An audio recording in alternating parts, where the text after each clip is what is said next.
However, Michael Gill does not take the libertarian line of response. Gill doesn't think that we have to, nor should we, accept these absurd logical conclusions from the argument based on autonomy. Moreover, the Oregon PAS law is not based on libertarianism or libertarian thinking. So Gill pushes that first line of response aside to focus on what he sees as a better line of response, a more appropriate and consistent line of response with the Oregon PAS law. And that line of response is essentially to deny the opponent's claims. Michael Gill first wants to deny that the argument based on autonomy is self-contradictory. He does this by pointing out that a terminal patient is terminal. They are going to die within 6 months, regardless of whether they engage in PAS or not. That's important because when you die, you do lose your autonomy.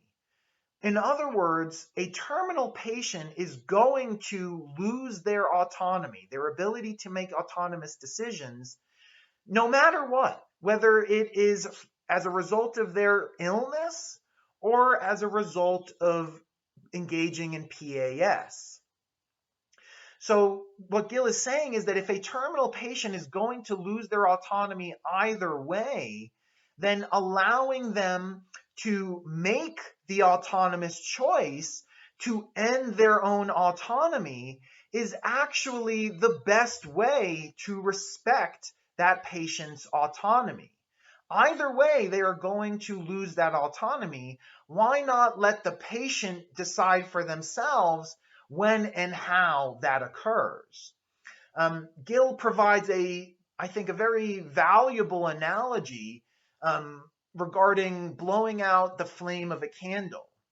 You know, if you had a candle that was lighting up your room, and that candle had burnt itself all the way down to its very last bit of wax, you could just let that candle burn out on its own.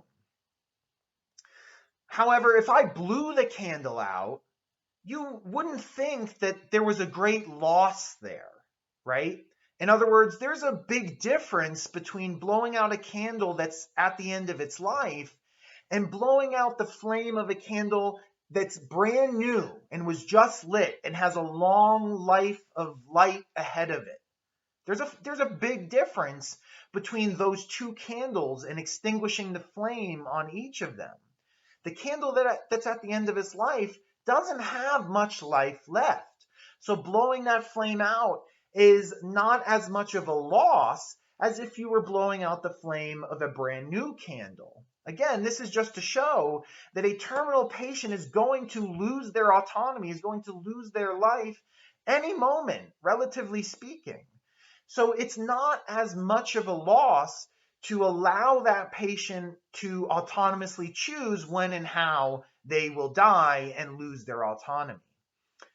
Relatedly, Gill wants to oppose these logical absurdities. That is, the cases of self-slavery and healthy people engaging in PAS. He wants to argue that there's a fundamental difference between PAS for terminal patients on the one hand and self-slavery and PAS for healthy people on the other hand.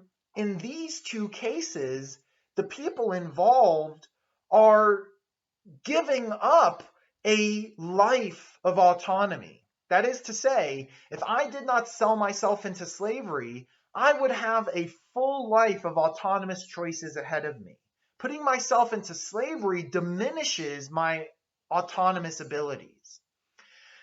If I were a healthy person who wanted to participate in PAS, again, I would be throwing away my autonomy because if I were not to engage in PAS, since I'm healthy, I have a long life of autonomous choices ahead of me. That's fundamentally different than a terminal patient who engages in PAS. A terminal patient who engages in PAS does not have a long life of autonomy ahead of them. In fact, because they are terminal, it is inevitable that their autonomous abilities will be diminished and deteriorated over the course of this next 6 months.